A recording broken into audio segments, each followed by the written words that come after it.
अंधेरा हो जाएगा, काला हो जाएगा चेहरा। कमरा का लाइट बढ़ा ये लाइट ऑफ करवा, ऑन करवा दीजिए कैमरे को। लाइट कमरा ये लाइट ऑफ करवाइए, कैमरा का लाइट ऑफ नहीं जले तो चलवाएगा। ये लाइट जलवाइए ना। अरे नहीं होगा, ठीक है सर। आप सबको मालूम है कि पूरे बिहार में 1 अप्रैल से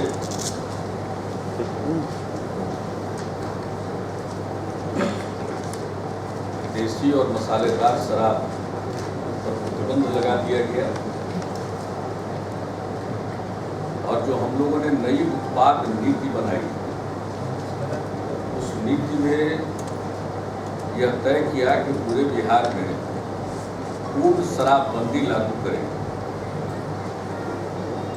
और इसे चरणबद्ध ढंग से लागू करेंगे। और पहले चरण में देसी और मसालेदार शराब पर प्रतिबंध लगाया जाएगा और उसके बाद विदेशी शराब पर प्रतिबंध लगाया जाएगा। तो 1 अप्रैल से जो देसी शराब पर प्रतिबंध लगा और 1 अप्रैल से इस नई नीति के लागू होने के पहले ही जो एक जन जागरण का अभियान चला और इसके पक्ष में एक जबरदस्त वातावरण बना, खासकर महिलाओं, बच्चों और युवाओं ने तो जमकर इसके पक्ष में जन जागरण अभियान चलाने में अपनी सक्रिय भूमिका निभाई। और हम लोगों ने यह तय किया था कि जो स्कूली बच्चे हैं वो अपने अभिभावकों से एक शपथ पत्र पर हस्ताक्षर कराएंगे कि शराब नहीं पिएंगे और दूसरों को भी नहीं पीने के लिए प्रेरित करेंगे। तो 31 मार्च तक 1,17,00,000 शपथ पत्र जमा हुए और इसके अलावे 8,400 जगह नुक्कड़ नाटकों का आयोजन हुआ। 7 लाख से भी ज़्यादा जगहों पर भी दीवारों पर शराबबंदी के पक्ष में, शराब के खिलाफ नारे लिखे गए, संदेश लिखे गए और एक जबरदस्त वातावरण बना। लोगों में एक उत्साह का वातावरण बना और जब 1 अप्रैल को लागू किया गया तो जो हम लोगों की नीति पहले से तय थी कि जो भी देसी मसालेदार शराब बचा रहेगा उसको विनष्ट कर दिया जाएगा, तो लगभग 12,58,000 लीटर देसी और मसालेदार शराब नष्ट किया। तो ये सब काम को बहुत ही शक्ति के साथ और मजबूती के साथ लागू किया गया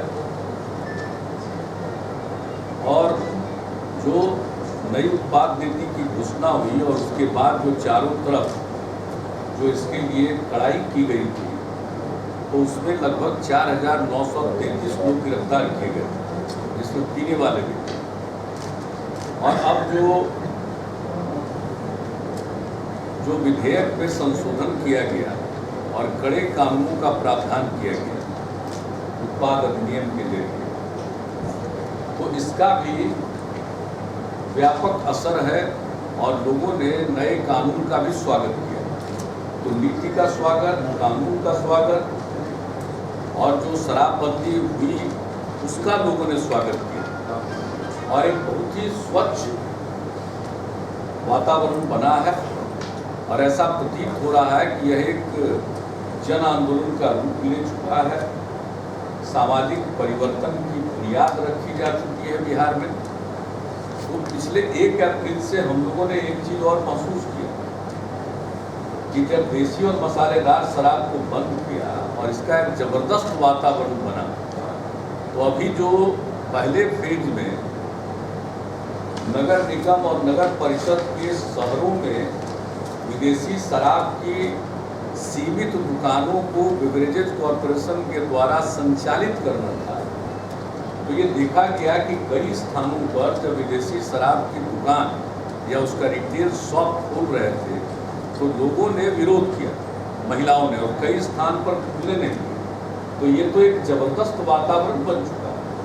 हम लोग चाहते थे कि जो वातावरण बने वो वातावरण बन चुका, इसलिए हम लोगों ने अब निर्णय लिया है कि जो दूसरे फेज में विदेशी शराब को बंद करना था, 4 दिन का ही अनुभव ऐसा है कि पूरे बिहार का एक वातावरण इतना अनुकूल बन चुका है शराबबंदी के कि अब हम लोगों ने आज से यह निर्णय किया है कि अब आज से तत्काल प्रभाव से विदेशी शराब भी बंद।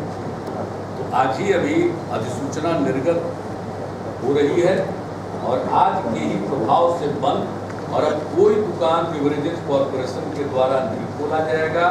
जो दुकान खोले गए वो आज ही बंद कर दिए जाएंगे। तो अब जो निर्णय हुआ है उसके अनुरूप किसी भी प्रकार का कोई अंतर शहर और देहात में नहीं रह जाएगा। ये टोटल बैन हो गई, देसी हो, मसालेदार हो, विदेशी हो, कुछ भी हो, अब इस तरह का शराब बंद है और कोई एग्जेप्शन नहीं है। सिर्फ जो आर्मी के कैंटोनमेंट है वो अपने ढंग से संचालित करते हैं, उनको छोड़कर बाकी जितना भी है, चाहे वो होटल हो, बार हो, क्लब हो, कहीं भी शराब का प्रचलन नहीं होगा। किसी भी प्रकार का लाइसेंस निर्गत नहीं किया जाएगा होटल को, बार का या क्लब को, बार का, ये सब कुछ नहीं, यानी टोटल बंद है।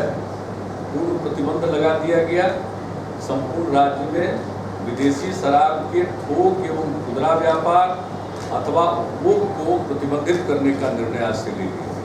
और जैसा हमने कहा, विथ इमीडिएट इफेक्ट, तत्काल प्रभाव से लागू होगा। नोटिफिकेशन भी जारी हो रहा है, कुछ क्षण में वह भी जारी हो जाएगा, निर्गत हो जाएगा। अब एक तो शराब के बारे में है, फिर इधर हम देख रहे हैं ताड़ी के बारे में कुछ गलतफहमी उत्पन्न हो रही है। तो ताड़ी के बारे में हम लोगों ने कोई नया निर्णय नहीं लिया।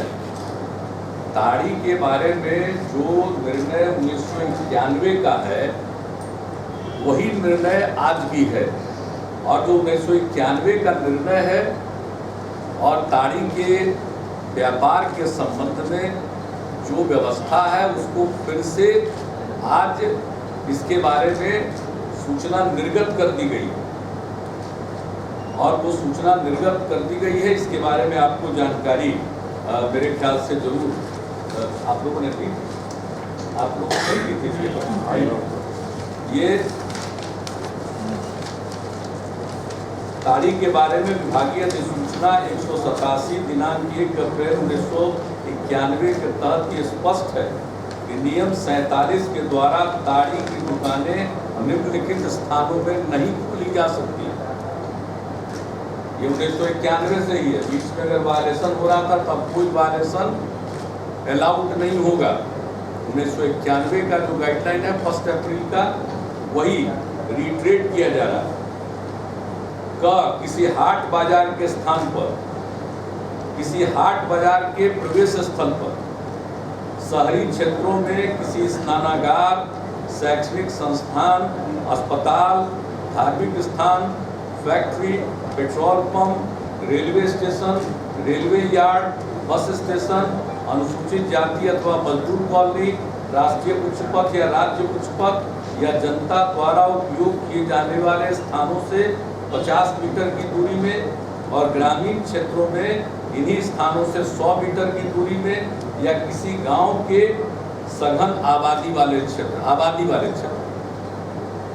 ये 91 का है। इन स्थानों पर ताड़ी की दुकानें नहीं खोली जा सकती, इसलिए कोई भ्रम में न रहे। इन स्थानों पर ताड़ी की दुकान नहीं खोल सकते, चला सकते। तो 91 का गाइडलाइन है, उसको रिट्रेट किया गया। इस आदेश को प्रभावकारी तरीके से रोक लगकर तरीके से लागू किया जाएगा। जो बताया गया 1 अप्रैल की अधिसूचना के बारे में, इससे स्पष्ट है कि उपरोक्त स्थानों पर ताड़ी की दुकान खोलने पर वर्ष 1991 से ही रोक लगी हुई, तो इसलिए इसको पूरे कड़ाई से इन्फोर्स किया जाएगा। हम रिपीट कर देते हैं, ताड़ी की दुकानें निम्नलिखित जगहों पर नहीं खोली जा सकती। किसी हाट बाजार के स्थान पर, किसी हाट बाजार के प्रवेश स्थल पर, या शहरी क्षेत्रों में किसी स्नानागार, शैक्षणिक संस्थान, अस्पताल, धार्मिक स्थान, factory, petrol pump, railway station, railway yard, bus station, अनुसूचित जाति अथवा मजदूर कॉलोनी, राष्ट्रीय उच्च पथ या राज्य उच्च पथ, या जनता द्वारा उपयोग किए जाने वाले स्थानों से 50 मीटर की दूरी में, और ग्रामीण क्षेत्रों में इन्हीं स्थानों से 100 मीटर की दूरी में, या किसी गांव के आबादी वाले क्षेत्र में। यहाँ 91 से ही है कि ताड़ी की दुकान नहीं खोली जा सकती है। ये पूरे तरह से मुस्तैदी से इन्फोर्स किया जाएगा। नंबर 2, अब ताड़ी के बारे में उसको ताड़ के साथ जोड़ करके व्यवसाय बताकर रोजगार खत्म होने की बात कही जा रही है। मैं एक बात कहना चाहता हूँ कि ताड़ का जो उत्पाद है वह बहुत गुणकारी है, उपयोगी है, स्वास्थ्यवर्धक है, लेकिन ताड़ी नहीं है। ताड़ी में मादक गुण आ जाते हैं और उसके चलते ताड़ी नहीं गुणकारी है। ताड़ का वह उत्पाद जो ताड़ी के पहले, यानी सुबह के पहले जो होता है, उसको नीरा कहा जाता है। ताड़ी गुणकारी नहीं है, नीरा गुणकारी। तो हम लोगों ने एक योजना बनाई है और उसके बारे में एक कमेटी भी बना दी है। सबसे ज़्यादा ताड़ का पेड़ तमिलनाडु में, और वहाँ पर पिछले 25 वर्षों से ताड़ के उत्पादों पर गहन अनुसंधान हुआ तमिलनाडु के कृषि विश्वविद्यालय के द्वारा और ICAR की मदद से, Indian council of agriculture research की मदद से। इनके जो सबसे बड़े वैज्ञानिक हैं उनसे भी संपर्क किया गया और पूरी जानकारी ली गई, और उसके आधार पर हम भी ताड़ के उत्पादों को, आप जानते हैं खादी ग्राम उद्योग के द्वारा पहले से ही नीरा को प्रोत्साहित किया जाता था। हम फिर नए सिरे से नीरा को प्रोत्साहित करेंगे। मॉर्निंग सूर्य के किरण फूटने के पहले जो वो उत्पाद है उसका संग्रहण करके, उसकी प्रोसेसिंग करके, पास्चराइजेशन करके, बॉटलिंग करके नीरा के रूप में उपलब्ध कराया जाएगा। और उसके अलावे उसके और जो उत्पाद हैं, ताड़ का जो फेता होता है उसमें कई गुण हैं, अनेक प्रकार के गुण हैं। अगर उन गुणों के बारे में आप अध्ययन करिएगा तो आपको पता चलेगा कि बड़े गुणकारी चीज़ है। तो 4 महीना तो नीरा मिल जाएगा। आजकल जो ताड़ी का प्रयोग करते हैं, लेकिन 4 महीना नीरा मिल सकता है, और बाकी 8 महीने में ताड़ के जो अन्य उत्पाद हैं उनका अनेक प्रकार से उपयोग किया जा सकता है। और इस पर थोरो रिसर्च हुआ है तमिलनाडु, उसको हम लेंगे और अपने यहाँ की आवश्यकताओं के अनुरूप उसको विकसित करेंगे। इसमें थोड़ा वक्त लगेगा। इस साल का बैसखा में तो हम कुछ कर नहीं सकते थे, जबकि सबसे अधिक होता है ताड़ से वो रस निकलता है। अगले साल से हम लोगों का लक्ष्य है कि इसको लागू करेंगे, और इसके लिए जो ताड़ से जुड़े हुए लोग हैं उन सबों का सेल्फ हेल्प ग्रुप या कोऑपरेटिव सोसाइटी बनाएंगे। कॉम्फेड की तर्ज पर इसका यूनियन और फेडरेशन भी बनवाएंगे, और इन्हीं के माध्यम से कलेक्शन और प्रोसेसिंग कराएंगे। मार्केटिंग में राज्य सरकार पूरे तौर पर सहायता करेगी, और इसके विस्तृत योजना को तैयार करने के लिए विकास आयोग की अध्यक्षता में एक कमेटी बनाई गई है, जिसमें हमारे उद्योग विभाग के, वन एवं पर्यावरण विभाग के, उत्पाद विभाग के, आपके पशु एवं मत्स्य संसाधन विभाग के, सहकारिता विभाग के अधिकारी रहेंगे और कोई है, और प्रबंध निदेशक कॉम्फेड। तो इन सब के विभागों के सचिव या प्रधान सचिव को लेकर एक कमेटी बनाई जाएगी।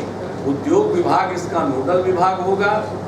और जैसे पूर्व में इसको बढ़ावा दिया जाता था, नीरा को नए सिरे से हम लोग बढ़ावा देंगे। और हम लोगों को जो आंकड़े मिले हैं उसके हिसाब से एक ताड़ के पेड़ से, एक ताड़ के वृक्ष पेड़ से एक साल में 6,000 रुपये से भी ज़्यादा आमदनी होगी। ताड़ी बेच करके वो आमदनी नहीं होती है, उससे ज़्यादा आमदनी होगी। इसलिए हमको लोगों के रोजगार से, और रोजगार भी सम्मानजनक होना चाहिए। ये ताड़ी का रोजगार कोई बढ़िया रोजगार नहीं है। जब उसमें आ जाता है कहिए नशीला तत्व, तो वो कोई बहुत अच्छी बात, अच्छा पेय नहीं है। पेय अच्छा है जब उसमें नशीला अवयव नहीं पैदा होता। फर्मेंटेशन के पहले नीरा के रूप में, नीरा में अनेक प्रकार के गुण, तो उस गुण को ध्यान में रखते हुए हम लोग ताड़ के उत्पादों को बढ़ावा देंगे। टोकरी, चटाई क्या नहीं बनता, तो हर चीज़ को बढ़ावा देंगे। और इस पूरे के लिए, पूरी चीज़ के लिए ताड़ के हर उत्पाद को ध्यान में रखते हुए एक विस्तृत स्कीम बनाई जाएगी। आज हम लोगों ने इसका भी अप्रूवल दिया है, जिसकी हमने जानकारी दी। और हम लोगों का प्रयत्न होगा कि इस पूरे साल में इस पर पूरे तौर पर मेहनत करके इसको लॉन्च कर दिया जाए, ताकि अगले साल जो ये सीजन आता है इसके पहले उसके कलेक्शन का, प्रोसेसिंग का और मार्केटिंग का भी प्रबंध हो। और इसको व्यापक प्रचारित किया जाएगा। लोगों को इसके लिए प्रशिक्षण भी दिया जाएगा। इस पर पूरे तौर पर उद्योग विभाग इसका नोडल विभाग होगा, वो इस काम को करेगा। और अन्य विभाग इसको क्रियान्वित करने में हर प्रकार का सहयोग करेंगे। जैसे कॉम्फेड भी जो मिल्क कलेक्शन करता है, उसी प्रकार से नीरा के कलेक्शन के लिए कार्य योजना रहेगी और उसका एक संस्थागत रूप दिया जाएगा और उसका ढांचा खड़ा करा दिया जाएगा। और इस काम में सरकार वित्तीय सहायता प्रदान करेगी। ये पूरे स्कीम को लागू करने में जो एक संगठनात्मक ढांचे की जरूरत होगी और इसमें जो तकनीकी सहायता देनी होगी, इन सब चीज़ों में राज्य सरकार पूरे तौर पर मदद करेगी, ताकि लोगों को बेहतर रोजगार मिल सके, आमदनी बढ़ सके और ताड़ के पेड़ का जो गुणकारी तत्व है उसका अधिकतम बेहतरीन उपयोग किया जा सके। यही तो बात थी जिसकी आपको सूचना देनी थी। और आप सब लोगों का जो सहयोग मिल रहा है शराबबंदी के लिए, और जिस ढंग से एक वातावरण बन रहा है, मैं आपसे यही विनम्र प्रार्थना करूंगा, यह रवैया बनाए रखिएगा। ऐसा नहीं कि एक आध सप्ताह में आप लोग भी थक जाइएगा। हम थकने वाले नहीं है, इसको सीधे मॉनिटरिंग हो रही। और आप देख रहे हैं कि पुलिस महकमे ने डीजीपी से लेकर कांस्टेबल तक संकल्प हुआ। आज चीफ सेक्रेटरी से लेकर के तमाम अधिकारी और कर्मचारियों ने संकल्प लिया। तो इस प्रकार से यह वातावरण जो बना है इसको और संपुष्ट किया जाएगा, मजबूत किया जाएगा। और जो शराबबंदी के पक्ष में माहौल बना है, जो एकदम बुलंद आवाज़ इसके पक्ष में निकल रही है, उसी को ध्यान में रखते हुए मुझे आज हृदय से बहुत खुशी हो रही है कि बहुत जल्दी हम सेकेंड फेज को भी लागू करने की स्थिति में पहुंच गए। इसके लिए बिहार के आम आवाम को, महिलाओं को खासकर मैं बधाई देता हूँ। और यही तेवर लोग बनाए रखें। ऐसा नहीं कि जो आज का तेवर है इसमें कोई ढिलाई बरत, इस भावना को कायम रखेंगे और इसी भावना से निरंतर काम होता रहेगा। तो मैं समझता हूँ कि बिहार एक उदाहरण बनेगा। आज सामाजिक परिवर्तन की बुनियाद पड़ी है। आज जो पैसा शराब में खर्च हो रहा था, कल लोगों के पोषण में, शिक्षा में और स्वास्थ्य पर खर्च होगा। लोगों का जीवन स्तर उठेगा, सामाजिक परिवर्तन आएगा और बिहार उदाहरण बनेगा पूरे देश के लिए। अचानक ये आपने फैसला लिया, आज आपने कहा था कि 1 साल में फेज वाइज इसको बैन करेगा, अचानक ये निर्णय कैसे? हम 1 साल वगैरह कुछ नहीं बोलते थे, हम कहते थे सेकेंड फेज। वातावरण बना के हम लोगों ने देखा कि वातावरण तो बना हुआ है, तो सुबह से शीघ्रम शुभ काम में देर किया जाता है। वातावरण इससे बेहतर क्या होगा कि अगर शराब की दुकान, विदेशी शराब की दुकान तय की गई शहर में और उसको खोलना है और लोग कह रहे हैं मत खोलिए, तो इससे बेहतरीन वातावरण फिर कब मिलेगा? इसलिए वातावरण बन गया, ऑब्जेक्टिव कंडीशन बन गया, उसके लायक है। तो इसलिए जो हम लोगों का निर्णय था पूर्ण शराबबंदी का, उसको 4 दिन के बाद ही वातावरण इतना बढ़िया बन गया कि हमने दूसरे फेज को भी समझाया कि अब तुरंत लागू कीजिए और पूर्ण शराबबंदी लागू हो गई। ड्राई स्टेट हो गया बिहार, ड्राई स्टेट हो गया बिहार, ड्राई। अभी जिन लोगों के पास फॉरेन लीकर का स्टॉक है, बेवरेज कॉर्पोरेशन हो या दूसरे लोग हो, उसका क्या होगा? बेवरेजेज कॉर्पोरेशन के पास जो स्टॉक है, आपने ठीक कहा, बेवरेजेज कॉर्पोरेशन के पास जो स्टॉक है, जो बेवरेजेज कॉर्पोरेशन ने खुदरा विक्रेताओं से भी 36,000 लीटर विदेशी शराब जब्त किया था और बाकी लौटा भी था, इनके स्टॉक में भी है, गोडाउन में। इन सारे विदेशी शराब का क्या करना है इसके आगे, इसके बारे में बेवरेजेज कॉर्पोरेशन को कहा गया है कि आप अपनी कार्य योजना बनाइए और एक्साइज डिपार्टमेंट को सरकार ने अधिकृत कर दिया है कि उसका जिस प्रकार से इसको डिस्पोजल करना है वो करेंगे। तो ये उनको पूरे तौर पर अधिकार दिया है उसके डिस्पोजल का, जो हमारे यहाँ रेसिडुअल विदेशी शराब बचा हुआ जिस इंडिविजुअल के पास है, नहीं, अब तो अभी तो नष्ट करना होगा ना। देखिए ना आप, इसका जो नोटिफिकेशन है बहुत क्लियर है, तत्काल प्रभाव से संपूर्ण राज्य में विदेशी शराब के थोक एवं खुदरा व्यापार, होलसेल, रिटेल अथवा उपभोग को प्रतिबंधित करने का निर्णय लिया गया। तो आज से निर्णय लिया, उपभोग कर ही नहीं रहे तो क्या करेंगे? अपना नष्ट कर ले, खत्म कर ले, करेंगे। वो कोई आर्काइव में रखने लायक आइटम है, रखना भी है तो अच्छी चीज रखें, कि शराब जैसी फालतू चीज रख के क्या करें? निर्माणशाला भी बंद होगा ना तभी स्कूल नेता। निर्माणशाला अगर कोई है प्राइवेट सेक्टर का, वो अगर यहाँ तो उसके लिए कोई गुंजाइश नहीं है, वो अगर दूसरे जगह ले जाना चाहता है, बेचना चाहता है तो वो बेच सकते हैं। और अब यहाँ तो कोई मार्केट नहीं, तो अल्टीमेटली उनको डिसाइड करना है, उन्होंने चयन किया। अब यहाँ कोई खपत नहीं, यहाँ बन सकता है, बना तो रहे हैं तो बन सकता है, लेकिन यहाँ कोई खपत नहीं है, न होलसेल न रिटेल और न उपभोग। इसलिए वो चाहे तो बाहर, यहाँ अगर उत्पादन करते हैं तो बाहर उसको अपना बेच सकते हैं और इसके अलावा अपना निर्णय ले सकते हैं कि अब यहाँ तो उसकी खपत है नहीं। लीकर फैक्ट्री का अगर प्रपोजल आता है, हम सेटअप करेंगे, उसका क्या होगा? नहीं, अब आगे हम डिस्करेज करेंगे। हमारे यहाँ तो खैर अब यहाँ खपत नहीं, ये लोग जान लें कि यहाँ उसकी गुंजाइश नहीं है। कोई अगर खोले हुए हैं, पहले से लगाए हुए हैं प्लांट, तो अपना जाके बाहर बेचें। हम लीकर फैक्ट्री और लीकर इंडस्ट्री को इनकरेज यहाँ नहीं कर सकते क्योंकि हमने बैन किया। लेकिन अब जो खुला हुआ है वो अपना ले जाकर बाहर अपना ले जाए सप्लाई करें। लेकिन अब यहाँ से ले जाएंगे तो आप जानते ही हैं डिजिटल लॉक, GPS वाहन सबसे जाना होगा। ये नहीं कि वहाँ से ले जा रहे हैं, पता चला कि पीछे में कहीं लीकेज हो, वो अलाउ नहीं करेगा।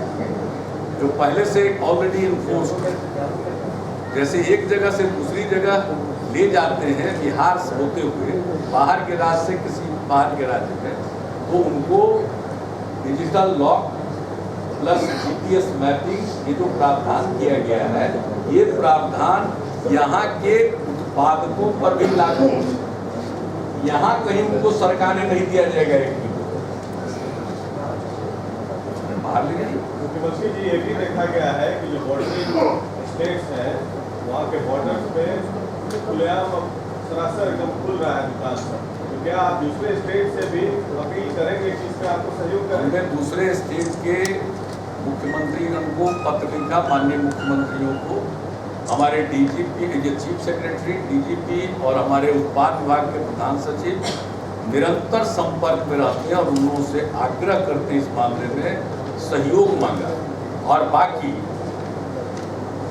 तो आप सब जानते हैं कि बिहार में अगर ये जबरदस्त रूप से जो इसका वातावरण बना है और प्रभावी तरीके से लागू किया जा रहा है, इसका असर तो ये बॉर्डर पर कुछ शराब की दुकान खुलवा करके अगर चाहते हैं कि कुछ उनको एक्साइज में अर्निंग होगी, तो वो गफलत के शिकार हैं। यहाँ से जो आवाज़ निकल रही है वो उन राज्यों में भी पहुँचेगी और उनको भी इसी रास्ते पर टोटल प्रोहिबिशन की तरफ जाना पड़ेगा। You mean to say that BJP in the states are pro alcohol? I don't want to blame anybody. I am committed to prohibition policy. I am personally monitoring entire thing and I will see that it is effectively implemented. कोई loop hole नहीं छोड़ेंगे, कोशिश हमारी यही है। राष्ट्रीय अध्यक्ष को लेकर के जिस तरीके से गुजरात को अतिरिक्त सहायता मिल रही है 1200 करोड़, वो केंद्र से आप भी एक्सपेक्ट करेंगे? देखिए, ये डिसीजन कॉन्शस डिसीजन है, सोच समझकर लिया हुआ डिसीजन है। और जब यह निर्णय हम लोग ले रहे थे तो हम लोगों को मालूम था कि आज राजस्व में क्या आय है, क्या आमदनी हमारी है, और बंद करेंगे तो ये आमदनी नहीं होगी, ये हम लोग जानते हैं। ये कॉन्शस डिसीजन है और हमें इसकी चिंता नहीं। और आपको मालूम है कि पिछले 8-9 वर्षों में जो एक्साइज पॉलिसी में अमेंडमेंट हम लोगों ने किया था, उसी का परिणाम था कि धीरे धीरे आमदनी बढ़ी। तो यहाँ तक आमदनी बढ़ाए भी हम ही, अब उसको समाप्त भी कर रहे हैं, वैसी आमदनी हमें नहीं चाहिए। जो सामाजिक परिवर्तन हो रहा है और लोगों के जीवन पर इसका जो सकारात्मक प्रभाव है वह ज़्यादा कीमती है, वह हमारे लिए बेस्ट कीमती है, न कि कुछ हजार करोड़ का राजस्व। और राजस्व अन्य स्रोतों से आएंगे, लेकिन हम इसको लॉस के रूप में नहीं ट्रीट करते। हम इसको यह मानते हैं कि यह बहुत बड़ा सोशल गेन है। और गवर्नेंस का मतलब होता है रुपये की आमदनी नहीं, उसका मतलब है कि सामाजिक रूप से आप समाज को कितना ऊपर उठाते हैं। Thank you.